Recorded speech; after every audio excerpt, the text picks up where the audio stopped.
Why you're anxious and how to feel calm in 3 steps. You ever get that feeling where your chest feels tight, like someone's tied a knot inside you, and you're not even sure why? That was me a couple of years ago, sitting on my couch in a tiny apartment in Philly, staring at a TV that wasn't even on.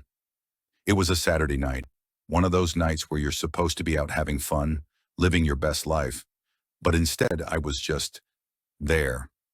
My phone was blowing up with group chat notifications, friends planning a bar crawl, someone's birthday brunch tomorrow. But I couldn't bring myself to reply. I wasn't tired, I wasn't sick, but I felt stuck, like I was carrying something heavy I couldn't put down. I was 28, working a decent job at a marketing firm. On paper, things were fine. I paid my bills, had a couple of buddies I grabbed beers with, even went on a few dates that didn't totally crash and burn. But deep down, I was a mess.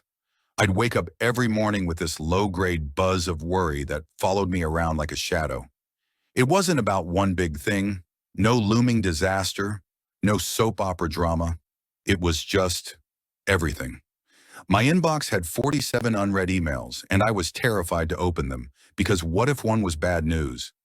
I'd check my bank account and feel my stomach drop, even though I wasn't broke.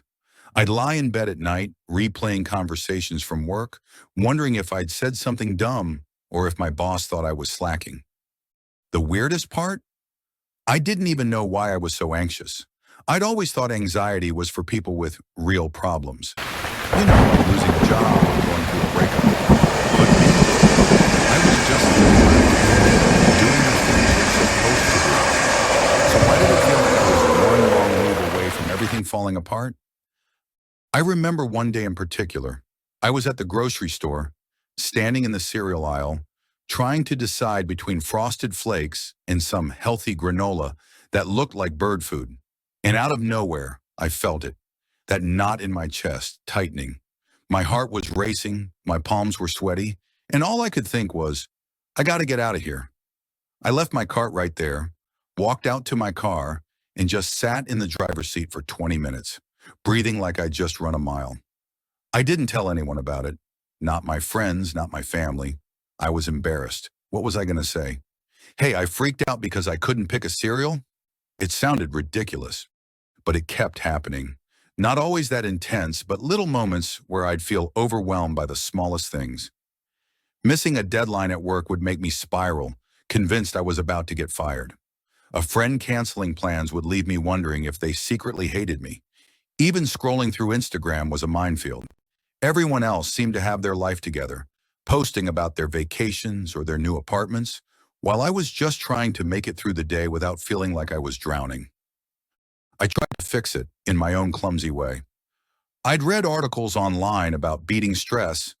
You know, drink more water, try yoga, get 8 hours of sleep. I even downloaded one of those meditation apps, but I'd get bored 5 minutes in and end up playing Candy Crush instead. Nothing stuck. The anxiety wasn't loud or dramatic, like in the movies. It was quiet, sneaky, like a roommate who never cleans up but always leaves their dishes in the sink. And I was starting to think this was just how life was going to be. Like I'd signed up for a subscription to worry, and there was no unsubscribe button. One night I was out with my friend Jamie. We were at this dive bar, the kind with sticky tables and a jukebox that only played 80s hits. I wasn't planning to spill my guts, but a couple of beers in, I started talking. Not about the big stuff, just the little things. How I felt like I was always waiting for something to go wrong, how even good days came with this undercurrent of unease. I braced myself for Jamie to laugh it off or tell me to chill, but he didn't. He just nodded, took a sip of his beer and said, "Man, I get it. I used to feel like that too. Still do sometimes, but I figured out a way to make it suck less." I was all ears. Jamie wasn't some guru. He was just a guy who worked at a bike shop and quoted The Office too much. But he had this calm about him, like he'd cracked a code I didn't even know existed. He started telling me about this thing he did when he felt anxious, something so simple it almost sounded stupid. He called it his 3 steps to not losing his mind. I laughed at first, but the way he talked about it, so matter of fact, made me curious. He wasn't promising a miracle cure, just a way to feel a little more in control. That conversation stuck with me, not because it was some grand revelation, but because it felt like a lifeline. For the first time, I didn't feel like I was alone in this, like I was the only one who couldn't handle the noise in my head. When I got home that night, I grabbed a notebook, not to write some deep journal entry, but just to jot down what Jamie had said before I forgot it. 3 steps. Nothing fancy, nothing complicated, just a way to pause, breathe, and find my footing again. The next few weeks, I kept thinking about what Jamie told me. I didn't dive in right away. I'm not that guy. I'm the guy who overthinks everything, who needs to poke at an idea 100 times before trying it. But that knot in my chest wasn't going anywhere, and I was getting tired of feeling like a passenger in my own life. So one morning when I woke up with that familiar buzz of worry, I decided to give it a shot. Not because I believed it would work, but because I didn't know what else to do. Jamie's first step was to name it, not in some poetic way like confront your demons. Just call the feeling what it was. Anxiety, stress, panic, whatever. He said most of the time, we let it sneak up on us because we don't acknowledge it. We just let it pile on until it's too heavy to carry. So that morning I sat on the edge of my bed, heart racing for no good reason, and I said out loud, "This is anxiety." It felt weird, like I was talking to myself in a movie, but it also felt real, like I was finally looking at the thing instead of running from it. I started doing that whenever I felt off. At work, when I'd get that sinking feeling before a meeting, I'd whisper to myself, "This is just nerves." When I'd check my phone and see a missed call from my mom, and my brain would jump to worst-case scenarios, I'd pause and think, "This is anxiety, not reality."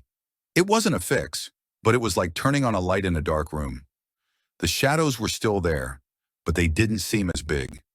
The second step was to ground myself. Jamie's trick was to focus on something physical, something I could see, touch, or hear. He said it pulls you out of your head and back into the world.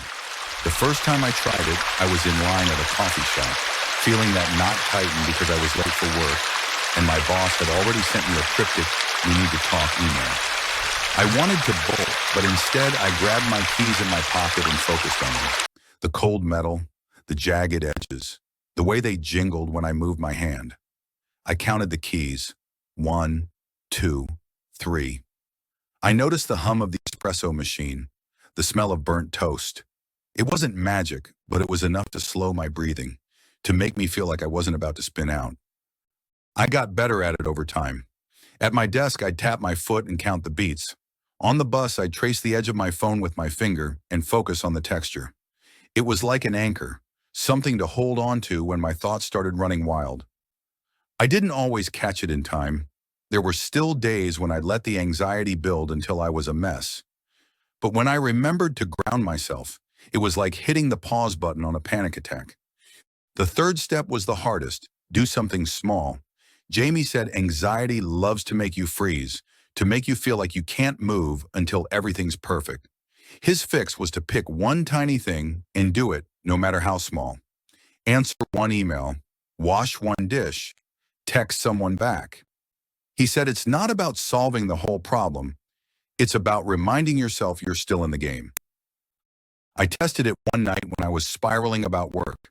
I had a project due in a week, and I was convinced I was going to screw it up. Instead of staring at my laptop, paralyzed, I told myself, just open the document. That's it. I didn't have to write anything, just click the file. So I did.